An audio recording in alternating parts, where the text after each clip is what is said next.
पर द्रव्य के पलट फेर में, उलट फेर में, उसके विकल्प में विनाश होता हुआ अपना अमूल्य जीवन अनंत काल की यह दास्ता कब होगा इसको विराम, कब मिलेगा जीव को विश्राम। तत्वज्ञान ही एक उपाय है। जिन जीवों ने स्वयं यह मार्ग अनुभवा है, अनुभव के फलस्वरूप स्वयं वे महापुरुष हमें मार्ग बता रहे हैं, उसका भली भांति परीक्षण करके इसी नक्शे के माध्यम से हमें गंतव्य की प्राप्ति हो सकती है। जिन वचन को बस सुनते रहना यही शर्त नहीं है, तो यथार्थ अपेक्षाओं को लेकर समझना यह आवश्यक है। चरणानुयोग की व्याख्यान की पद्धति पर हमने चर्चा की है।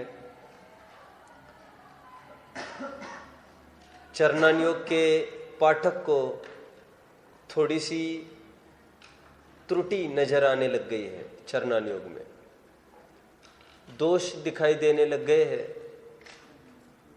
उसका निराकरण टोडरमल जी यहाँ से करेंगे। मूल में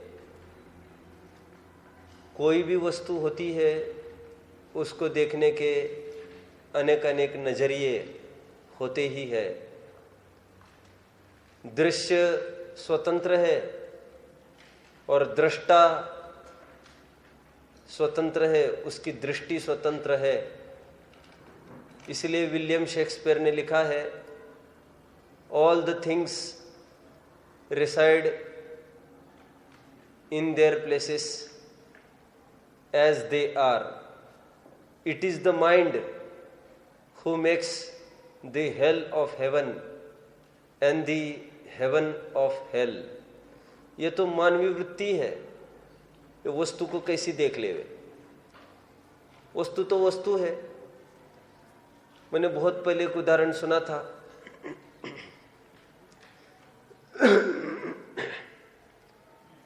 फैक्ट्री थी एक, और फैक्ट्री में बहुत लाभ होने लग गया मालिक को। तो उसने सोचा कि क्यों ना ऐसा करे, हम जितने भी वर्कर्स हैं हमारे, उन सबको बोनस दिया जाए।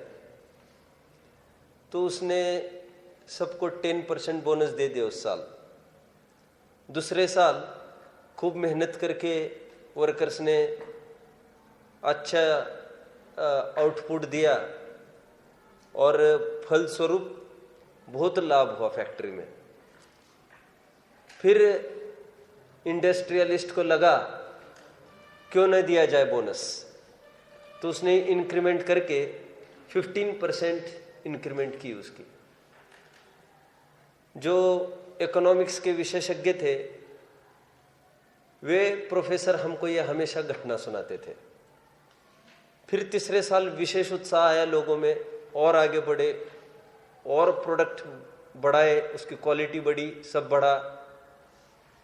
उन्होंने फिर उसको पर्टिकुलर परसेंट में फिर बोनस दे दिया। लगातार 5-6 साल ऐसा हुआ। उसके बाद कुछ ऐसा हुआ, मार्केट में कुछ मंदी आ गई और इस मंदी के लहर में उनका प्रोडक्ट अच्छा होते हुए बिक न सका। कोई समस्या आई, कुछ भी नेचुरल कैलेमिटीज कोई कम थोड़ी है। पानी बरस गया, ऋतुमान बदल गया, कुछ भी हो गया, वस्तुएं अपने आप खराब हो गई, बहुत सारी लॉस हुआ बहुत। अभी इस साल वर्कर्स ने सब मेहनत भी की थी प्रॉपरली, लेकिन वह माल बिक नहीं गया, आग लग गई, जो भी चाहे कुछ हो गया। उन्होंने बोनस नहीं दिया। बोनस नहीं दिया तो वर्कर्स थे, उन्होंने बात रखी बोनस की, और यहां तक बात चली गई लॉकआउट्स, स्ट्राइक्स, और उन्होंने स्ट्राइक प्रारंभ की। जब तक हमको बोनस नहीं मिलेगा तब तक हम काम करने नहीं आएंगे। निष्कर्ष वे ये बताते थे, पढ़ाने वाले शिक्षक हमको, कि आज की दी हुई किसी को सुविधा कल हमारे फांसी का फंदा भी बन सकता है। उनके पास चारा भी नहीं था किसी को बढ़ावा देने के लिए, कोई बोनस के माध्यम से उसकी पीठ थपथपाए। लेकिन कितनी विचित्र रीति नीति है, हम किसी को प्रशंसा के रूप में पीठ थपथपाए, क्या यह अपराध है?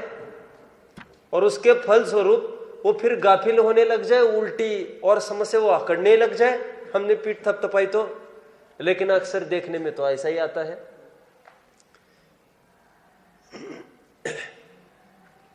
वस्तु स्वरूप ऐसा है, मैं हमेशा कहता हूं, निमित्त नैमित्तिक संबंध का खंडन जैन दर्शन में नहीं है, और दो द्रव्य में कर्ता कर्म का मंडन भी जैन दर्शन में नहीं है। निमित्त नैमित्तिक संबंध स्वीकार किया है, कर्ता कर्म संबंध स्वीकार नहीं किया है। इसकी तकलीफ यह है जीव की, जब जब भी हम ये कहते हैं यहां पर ऐसा कार्य होगा, अंदर में ऐसे भाव होंगे, तो बाहर में ऐसी क्रिया होगी, होगी ही होगी, होगी ही होगी। अब उसको ऐसा लगने लग जाता है वो करना ही पड़ेगी, करनी पड़ेगी, करनी पड़ेगी। अब उसका भूत उतारने के लिए द्रव्य नियोग वहां से कहता है, भाई तुम उसकी माला मत फेरो, तुम अपने आत्म परिणामों की माला फेरो, थवानु योग्य थाय छे, बाहर में होने योग्य सच होगा। फिर वहां से एकदम गाफिल होता है, फिर निमित्त नैमित्तिक के पक्ष को भी उड़ाने लगता है। आप समझ रहे हो ना कितनी बड़ी तकलीफ होती है। एक को बढ़ावा दो तो वो रोक चालू होता है, यहां दो तो ये, वो बैलेंस में उसकी गाड़ी चलती नहीं है बिल्कुल। समझ में आया? पवनंजय को इतनी आकुलता हुई पहले कि अंजना को देखे बगैर तो मैं तो भोजन भी नहीं करूंगा, जो हो सो हो। इतनी आकुलता के घोड़े पर चढ़े, इतने बड़ों ने समझाए, न माने, शादी करूंगा तो उसी से करूंगा। और इतनी आकुलता, उस ऊपर से छत पर चढ़ के उसी को देखने लग गए। और एकदम ट्विस्ट, एकदम शादी हुई, फिर एकदम विपरीतता इतनी कि उसकी तरफ देखे ही ना 22 साल। पहले भी विसंगति, बाद में विसंगति। This is not proper. पहले तो कितनी तो क्रियाएं क्रियाएं क्रियाएं क्रियाएं हावी हो गई थी। तुमको थोड़ा याद करना, तुम्हारा यह भूत उतारने के लिए साधारण गंडा तावीजों को नहीं बुलाया हमने, इतने मांत्रिक तांत्रिकों को खड़ा किया। कौन सा भूत उतारने के लिए? यह कर्तावाद का भूत उतारने के लिए हमने इतनी मेहनत की है। ऐसी ऐसी गाथाएं लिखी। प्रवचन सार की टीका में ऐसा लिखा, क्रियाकांड को जिसने गले से लगा रखा है, आत्म स्वभाव में जो नपुंसक बन रहा है। ऐसी ऐसी इतनी क्रियाओं की इतनी हीनता दिखाई हमने जगह जगह। हमको ये बताना था कि वो मोक्ष मार्ग नहीं है। हमको लगा था सफलता मिलेगी हमको, लेकिन दुर्भाग्य ये हुआ कि वो क्रिया ही छोड़ने को उतर हो गए हैं। और वो आज ये बोल रहा है कि आप ही तो बोल रहे थे कि जीव तो मात्र परिणामों का करता है, यह परिणमति सकर्ता, और बाहर का अपन कोई करता नहीं है। सो तो आज भी हम यही कह रहे हैं।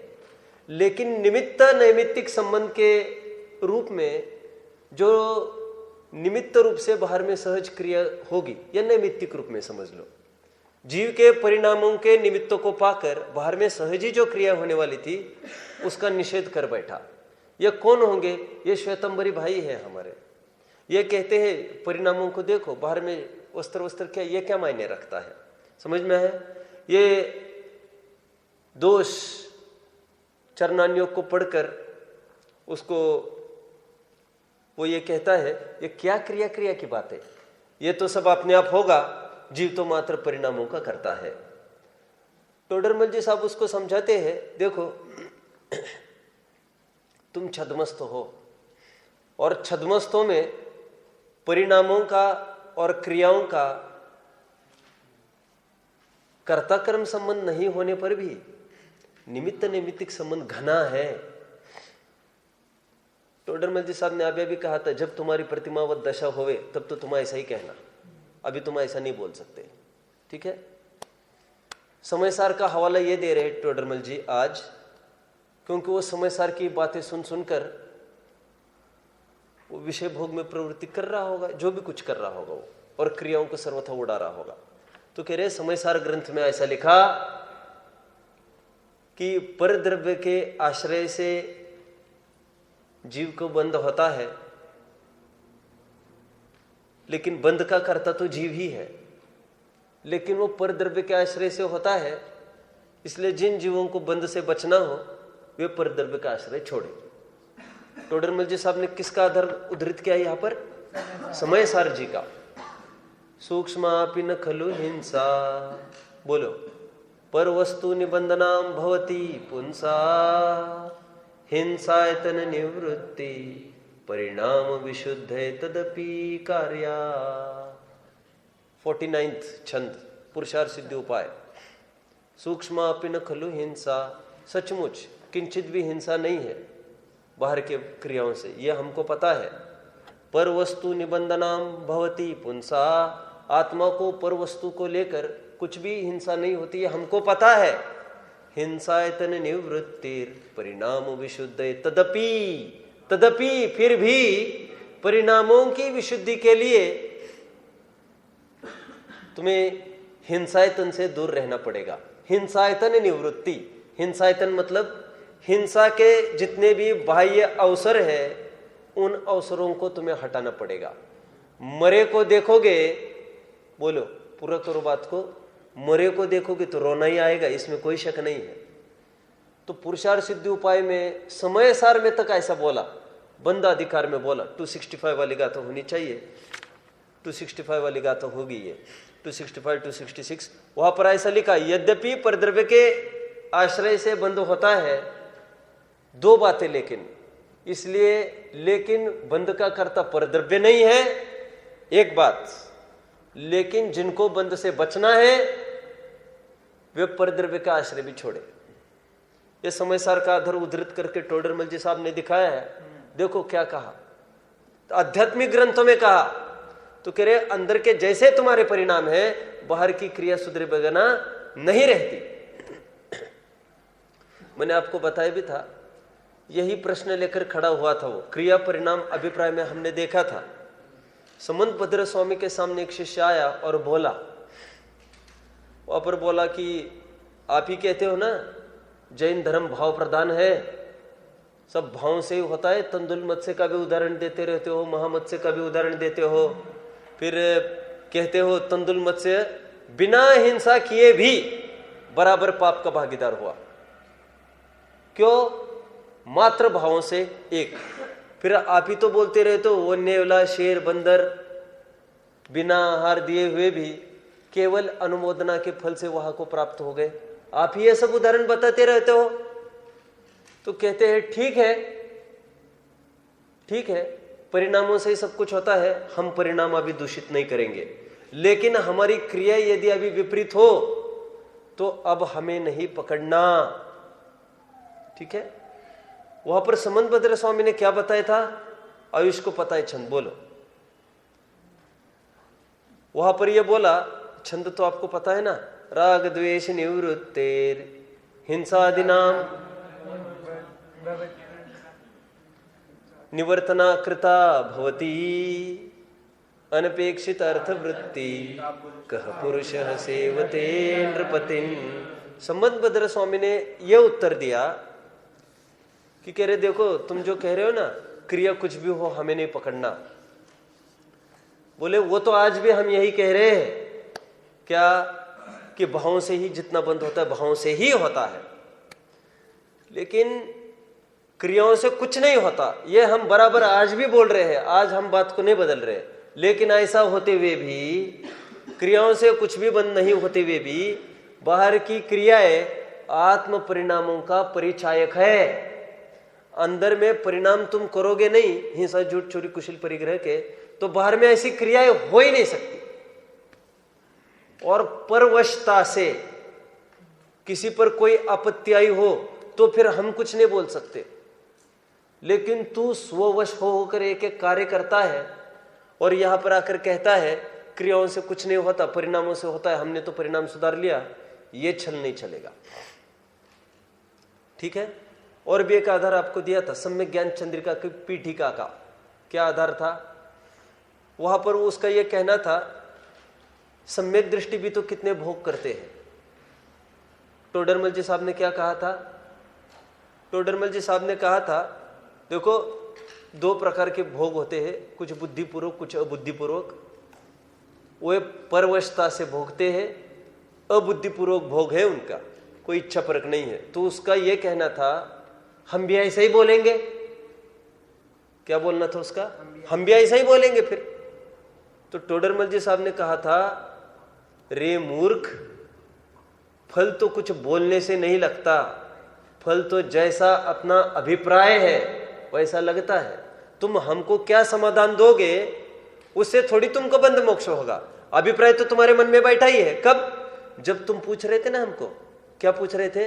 ठीक है, अब क्रियाओं से कुछ नहीं होता तो अब हम क्रिया कुछ भी करेंगे, हमको नहीं पकड़ना। बस वही तो अभिप्राय का छोर तुम्हारा पकड़ा गया।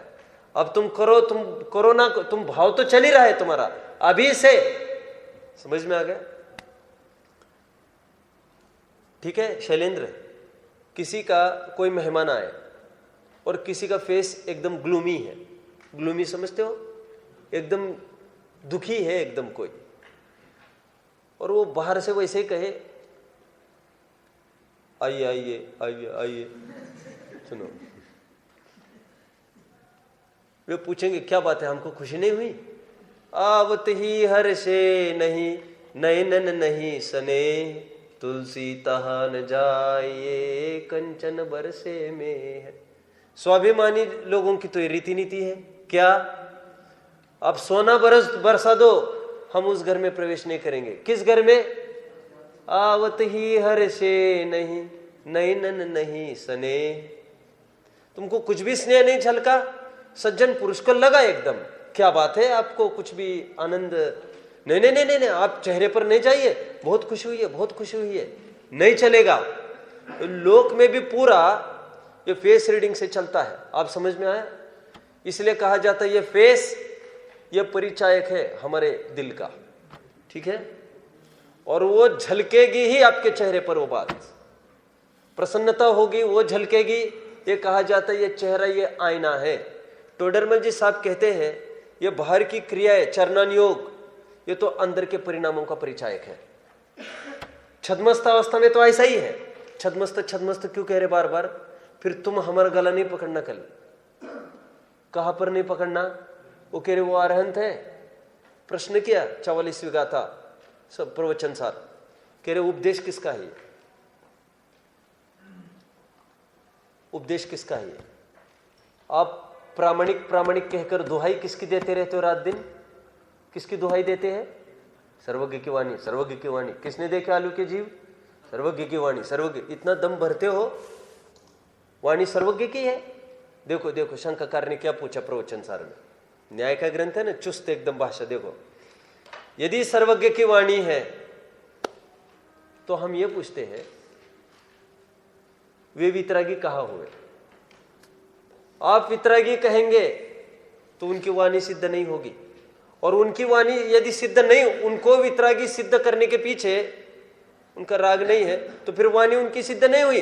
बस इसकी प्रामाणिकता कहाँ रही? 6 द्रव्य 7 तत्व 16 स्वर्ग 7 पृथ्वियां, कहाँ रही प्रामाणिकता? उन्होंने बताया उपदेश किसने किया? भगवान ने किया और पिट गए। इसलिए अपने यहां अरहंतों को भी भगवान नहीं कहा है सचमुच। आप समझ रहे हो? सिद्धों को ही भगवान कहा है। अभी वो तो बात दूसरी है। मूर्त रूप हमें चाहिए था कोई, तो मूर्त रूप के रूप में हमने भगवान को खड़ा किया। क्यों? चल रहा है ना इरियापत आश्रम, अभी चल रहा है ना अभी। फिर वहां पर लिखा उठना बैठना विहार करना और प्रवचन करना, ये कैसे चल रहा है उनका, और कैसी क्रिया मैंने एक दिन बताया था। वो सौधर्मेंद्र सामने आता है और बोलता है महाराज भगवान श्री कितने ही ज्ञान के पिपासु जीव यहाँ पर समीप में वो चातक की भांति राह देख रहे हैं, वहां पर चलना है। बस समोशरण विघटित होता है, बस वहां पर गमन चालू होता है। फिर वहां पर स्टॉप हुआ, सब सेटिंग हो गई, बस उसी टाइम में चालू हो गई उनकी दिव्य ध्वनि। और फिर सौधर्मेंद्र आया, बोला फिर से आगे चलना है, ये चले उस तरफ। ये क्रिया ऐसी है, बिल्कुल ऐसा लगता है ऐसा कैसे हो रहा है ये। तो समंत भद्र स्वामी को भी लिखना पड़ा, अनात्मार्थम बिना रागे शास्ता शास्त्री सतो हितम। यह पुद्गल में पाया जाता है, कह रहे उसमें क्या तुम अलार्म सेट कर देते हो, बोले तुम्हारी घड़ी में बराबर 5 बजे नहीं चिल्लाने लगता है क्या वो, और बराबर तुम उसको बराबर स्नूज करो, स्नूज कहते उसको क्या कहते हैं, तो स्नूज करो तो फिर 5 मिनट में चिल्लाने लगता है वो, तुमको उठा के रहता है। अब इसको स्नूज ऐसा सेटिंग कर दिया कर्म प्रकृतियों ने, ये बराबर 6 घड़ी खिरेगा और इतने इतने गैप करके खिरेगा और इतने काल तक करता रहेगा।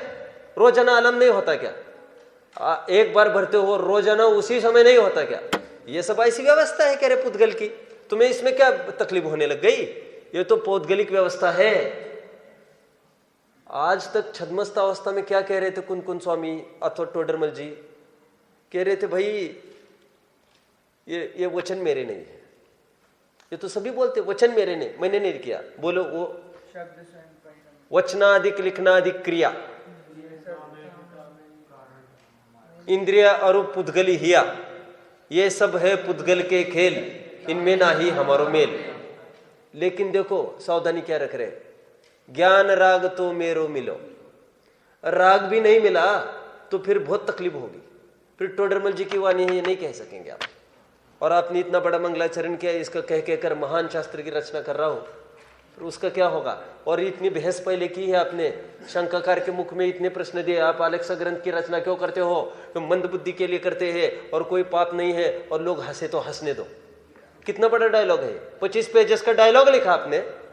आप कैसे छुट्टी पाएंगे एक मंगलाचरण करके, ऐसा कैसे, कौन सी छुट्टी कि वचनाधिक लिखनाधिक क्रिया इंद्रिय और वर्णाधिक और इंद्रिय हिया, और क्या है आगे, और ऊपर की लाइन बोलो, रागाधिक वचनाधिक घना इनके कारण कारिचपना, नहीं वो तो नीचे गए अपन, इनको भिन्न न देखू कोय बिनु विवेक जग अंधा होए।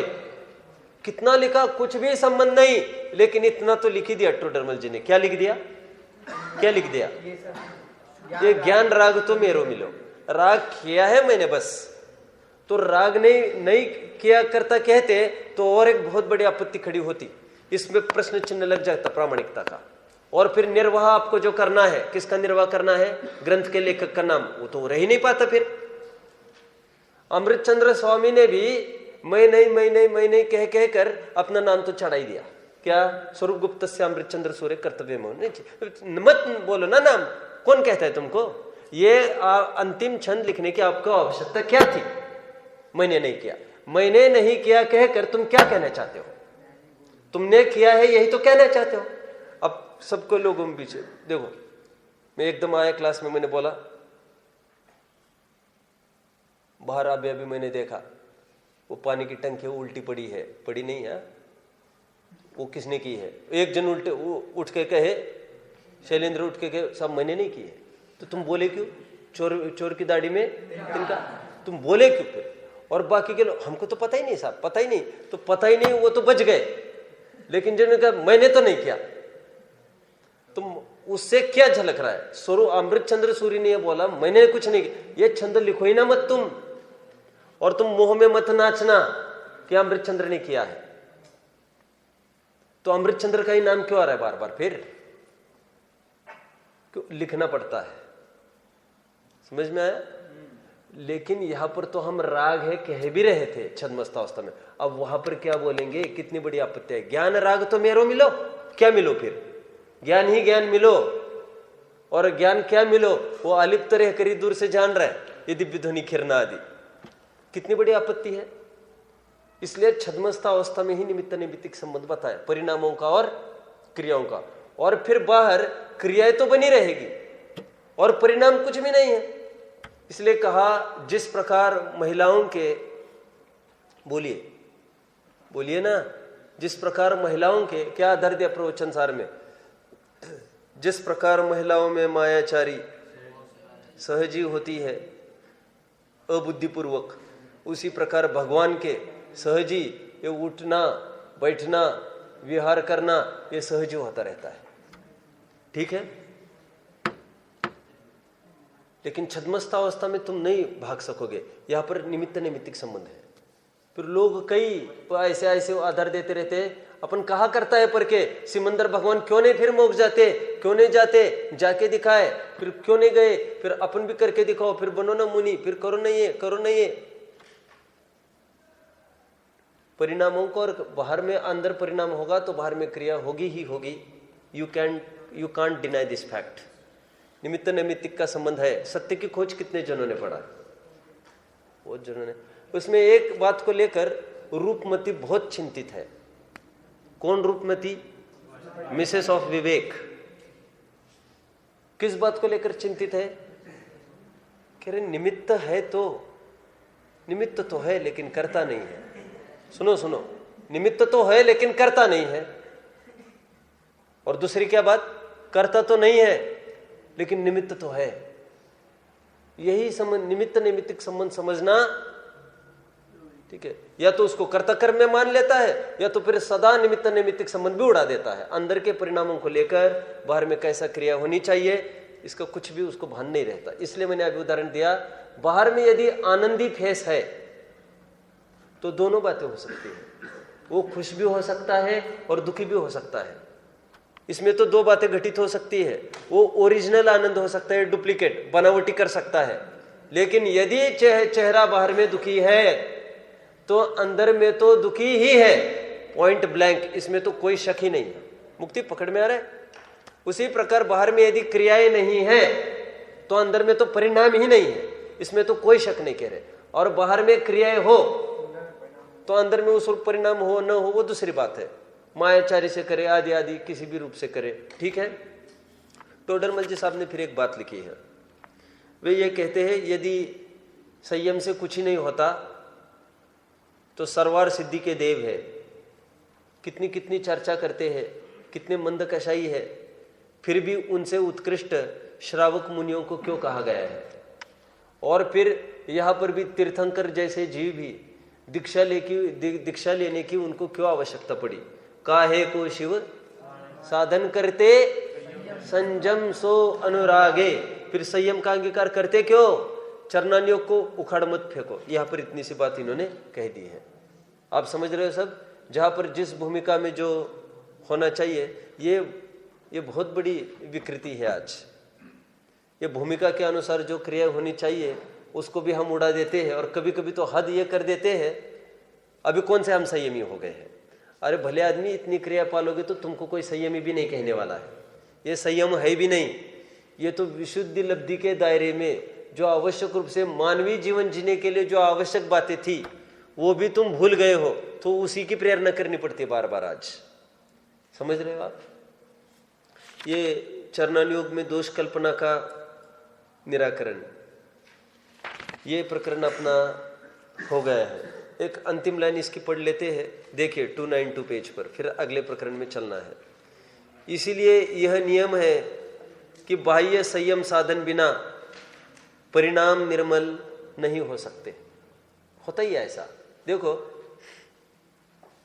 मैं आज से 7-8 वर्ष पहले की बात है, और भी पहले ही चलना पड़ेगा, बिल्कुल 7-8 वर्ष पहले की बात है। नए नए आए थे हम खनियादाना में, तो भोजन के लिए आमंत्रण दिया किसी ने घर पर। तो उन्होंने पूछा, उनको ऐसा लगा, तब मैं प्रवचन करने लग गया था, that was just the start.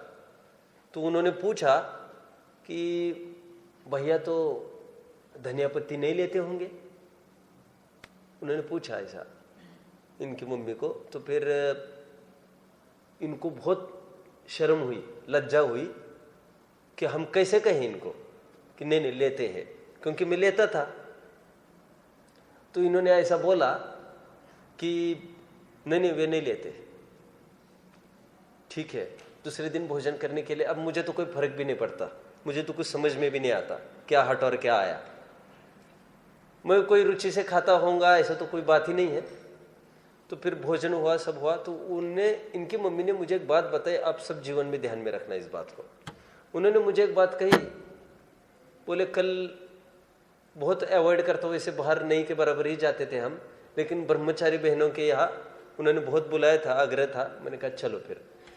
तो उन्होंने कहा देखो, उन्होंने मुझे ऐसा पूछा था और मैंने झूठ बोल दिया कि धनिया पत्ती आप नहीं खाते। ये बिल्कुल स्टार्ट की बात थी, अभी तो कुछ सवाल ही खड़ा नहीं होता, अभी तो सब कुछ मेरे हिसाब से ही बनता है घर में। रसी भी सभी पालते हैं, अलग से कुछ बनता ही नहीं है, हल्दी के बिना ही सब बनता है, सब वैसा ही, जैसा मैं लेता हूँ सभी वैसा ही लेते हैं।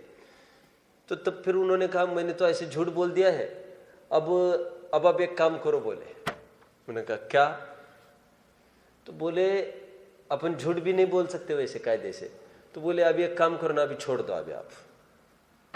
वो दिन था, मैंने कहा छूट गई, और उसी दिन से फिर धनिया पत्ती आई ही नहीं घर में, कभी राग भी नहीं सताया। उस संबंध में राग की तो बात ही नहीं थी कुछ, लेकिन बुद्धिपूर्वक ऐसे त्याग भी नहीं था कुछ।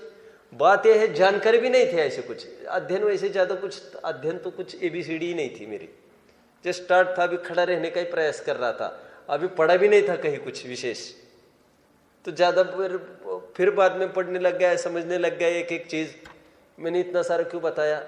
क्रिया होंगे तो देखो अगेन, इसलिए है नियम है कि बाह्य संयम साधन बिना परिणाम निर्मल नहीं हो सकते। समझ रहे हो अच्छे से? हर घड़ी हर समय में हमारी मुक्ति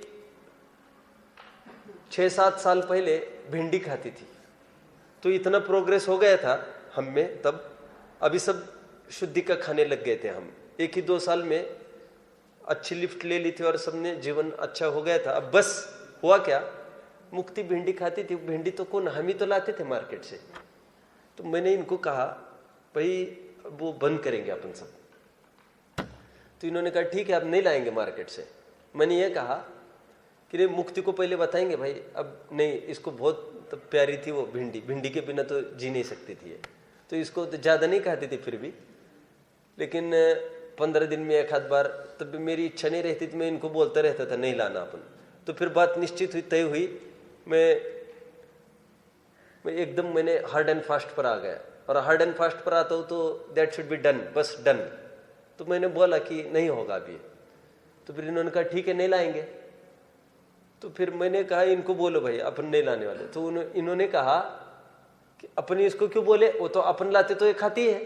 मैंने कहा ऐसा नहीं, त्याग होने के लिए उनका परिणाम भी उनको समझ में आना चाहिए कि त्याग हो चुके, नहीं तो उनको आश्रय तो चलता ही रहेगा और बुद्धि दौड़ती रहेगी उस तरफ।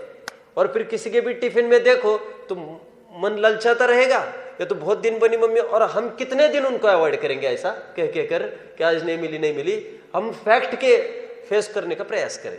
देखो एक सिग्नल हमने तोड़ा, सक्षम ना, एक सिग्नल हमने, देखो ऐसा होता है, सिग्नल तोड़ने की छोड़ो। अभी हमको शहरों में बड़े बड़े जो रहते होंगे उनको पता होगा, हम बराबर जाने को और बराबर सिग्नल लग गए। बस अब वो आदमी ये कहता है अब यहाँ पर सिग्नल आ गया ना आड़ा, बस अभी हर जगह सिग्नल आड़ा आता जाएगा अपने को, होता है कि नहीं? और फिर कोई कहते है यदि हम कैसे भी करके इसको पार कर ले हमको कहीं सिग्नल नहीं आएगा, नहीं तो हर जगह ये सिग्नल आता रहेगा, आता रहता है। वो बराबर वही सिग्नल आएगा जहां पर हमको निकलना है।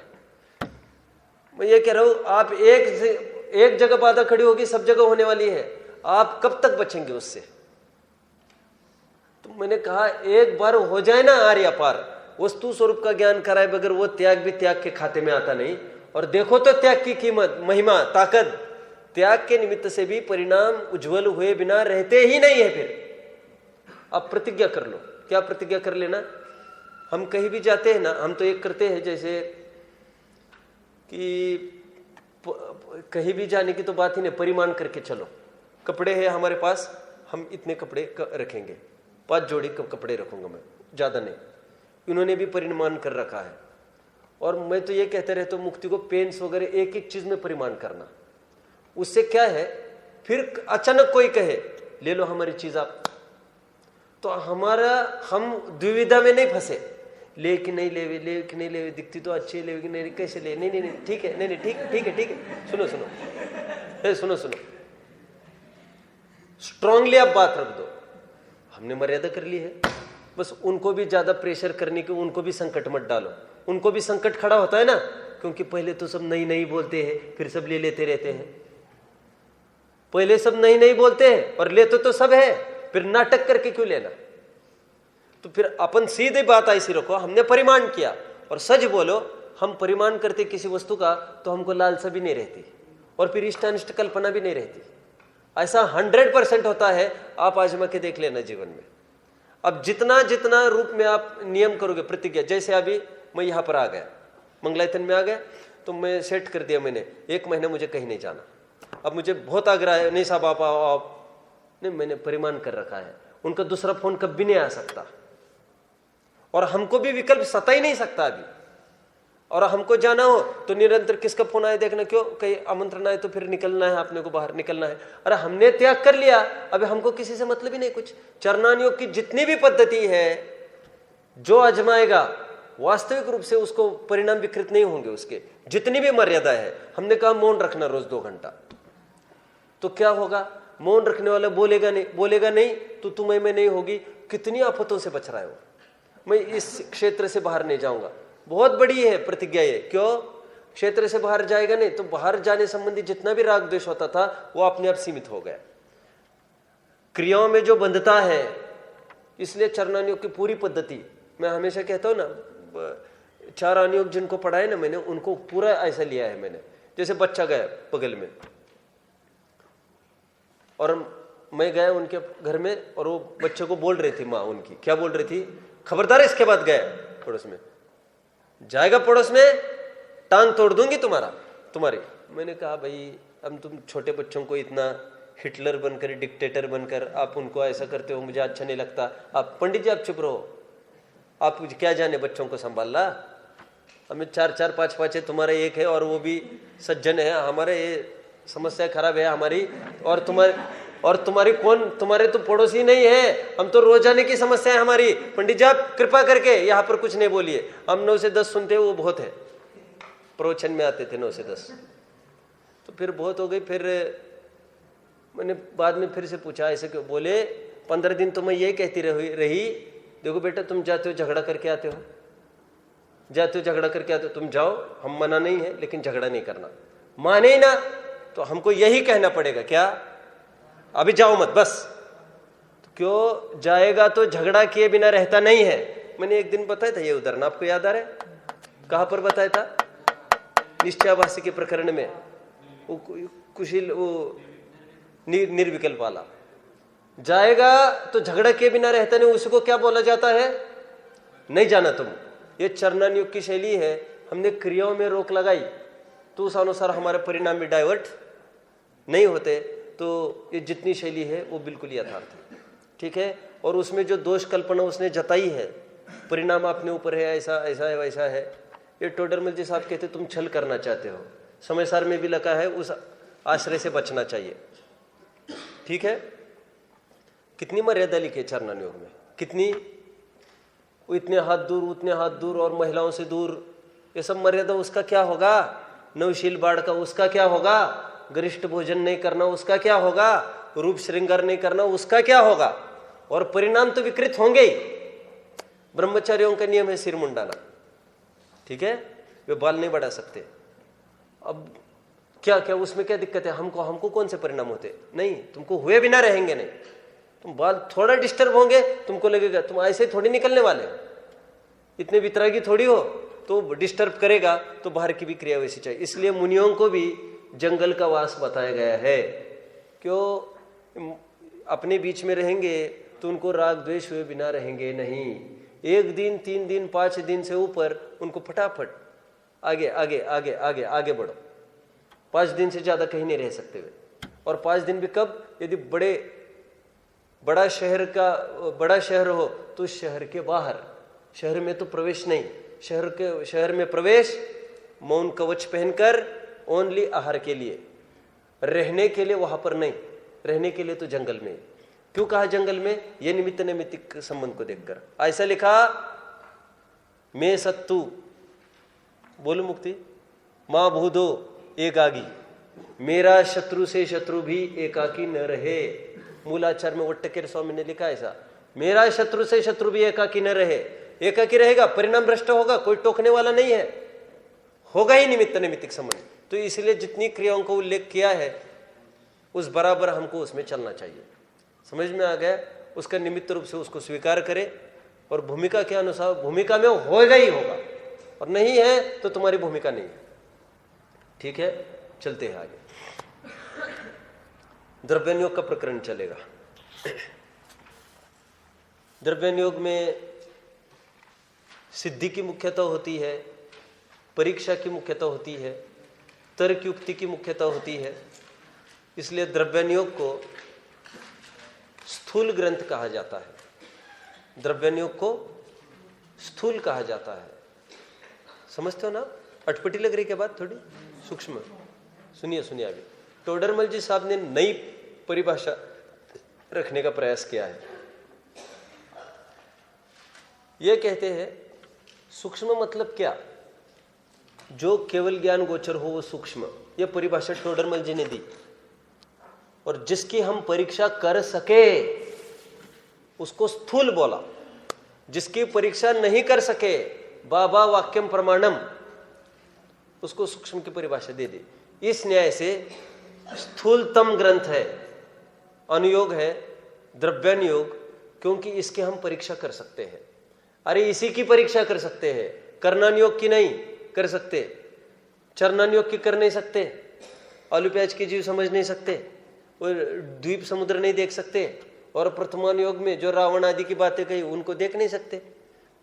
सभी सूक्ष्म है, एकमात्र द्रव्यानुयोग ही स्थूल है। स्थूल का अर्थ ढीला, ऐसा नहीं लेना। जिसकी हम परीक्षा कर सकते हैं और परीक्षा करने की आज्ञा है इसमें।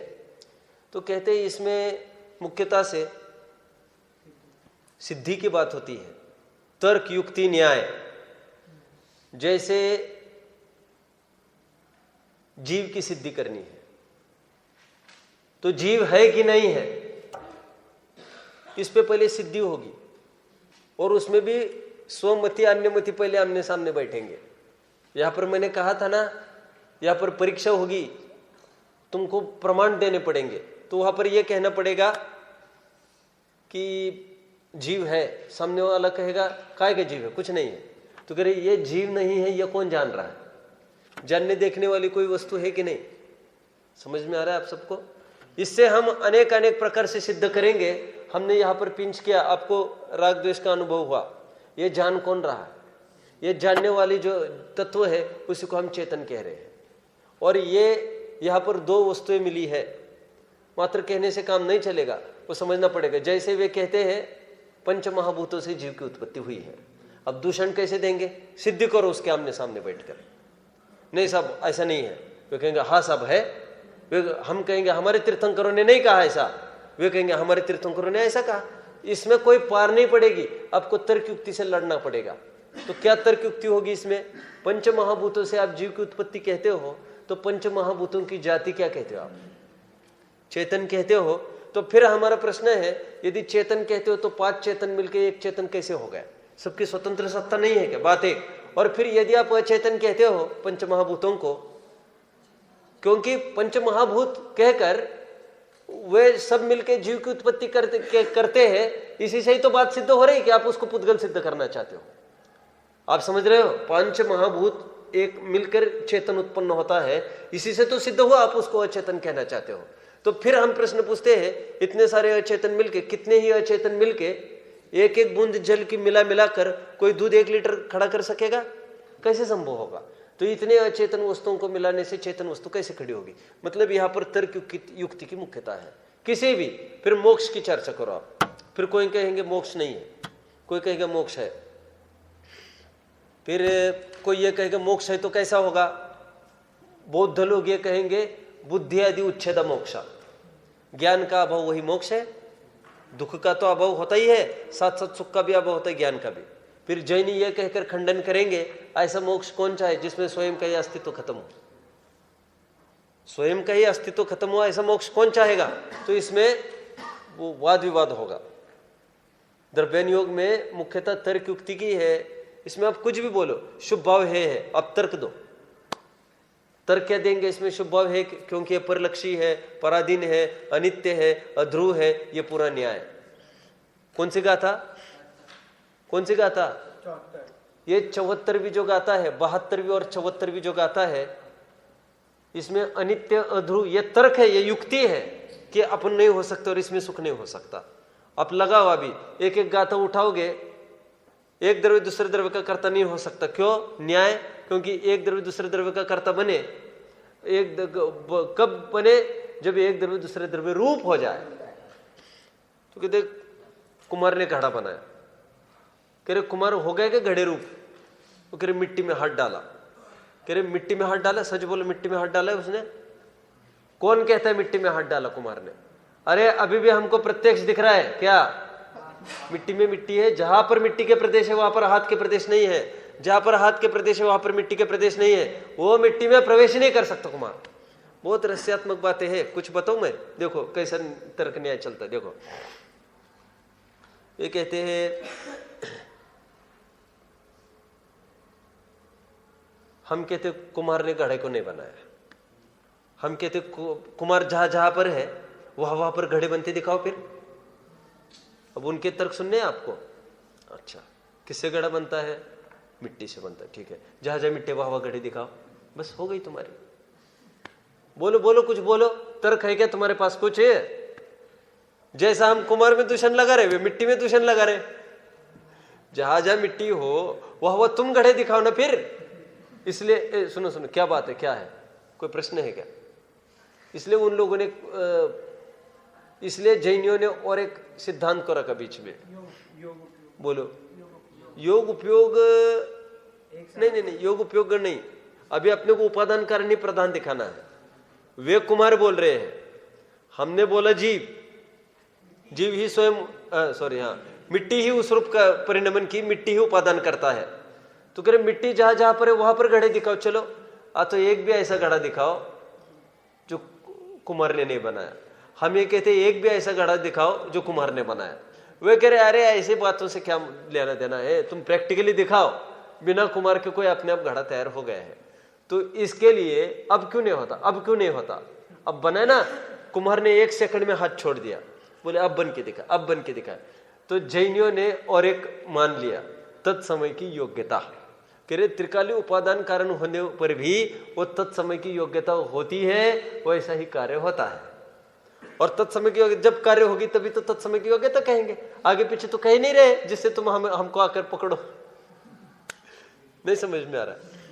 अरे उपादान कारण में भी कोई एक उपादान कारण मानते हैं हम, कारणानुविधानी कार्य नहीं, जैसा कारण है वैसा कार्य होना चाहिए। तो वे क्या बोल रहे हैं? वे बोल रहे कुमार ने बनाया, तो हम ये कह रहे नित्य कर्तृत्व का प्रसंग आएगा। नित्य कर्तृत्व का मतलब जहां जहां कुमार है वहां वहां घड़े दिखाओ, सोते हुए कुमार के अगल बगल में भी घड़े बनते दिखाओ। तो फिर हमने ये क्या बोला? मिट्टी ही करता है क्योंकि वो उस रूप परिणमित हुई है। तो उसका ये कहना है इसमें भी नित्य कर्तृत्व का प्रसंग आएगा, और कुमार के बिना दिखाओ ना फिर। तो हम ये कह रहे हैं हमने त्रिकालीय उपादान के साथ साथ हमने तत्समय की योग्यता रूप उपादान कारण भी माना है। समय से पहले नहीं होगा, और तुम्हारे चैलेंज देने से थोड़ी होगा, वो उसकी योग्यता होगी तो हो जाएगा। ठीक है, हो सकता है ऐसे योग्यता से हो सकता है कि मेरा प्रश्न है। अरे हम ये प्रश्न पूछते हैं, वो कुकुरमुत्ते हो रहे, कुकुरमुत्ते समझते हो? छाते, वो छाते किसने तैयार किए? वो इंद्रधनुष है, उसको किसने बनाया? इतने सारे फूल है अलग अलग प्रकार के, उसमें इतने सारे रंग किसने भरे हैं?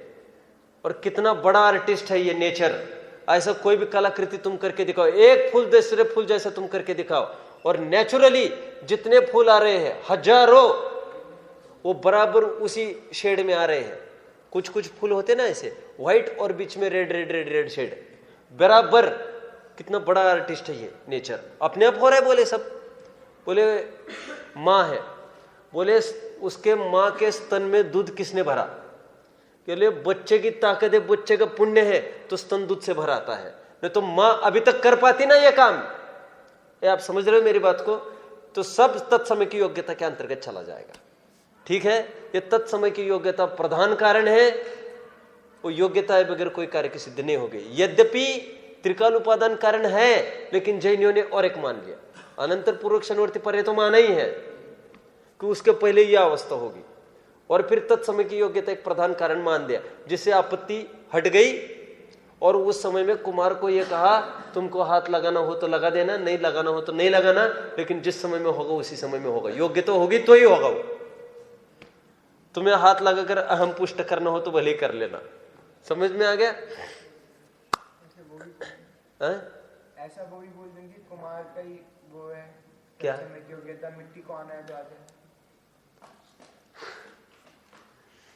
लेकिन इससे सभी झगड़ों का हल हो जाता है तत्समय की योग्यता से। उसमें होना ही था वो ये प्रमुख उपादान कारण उसमें डाल के वो देखो उसमें मैं हमेशा एक उदाहरण देता हूं ना, जो करता है वही भोगता है, और जो तन्मय है वो करता है, अपन डाल रहे। और पहले भी कितने आदर दिए मैंने, कौन सा उदाहरण दिया था मैंने?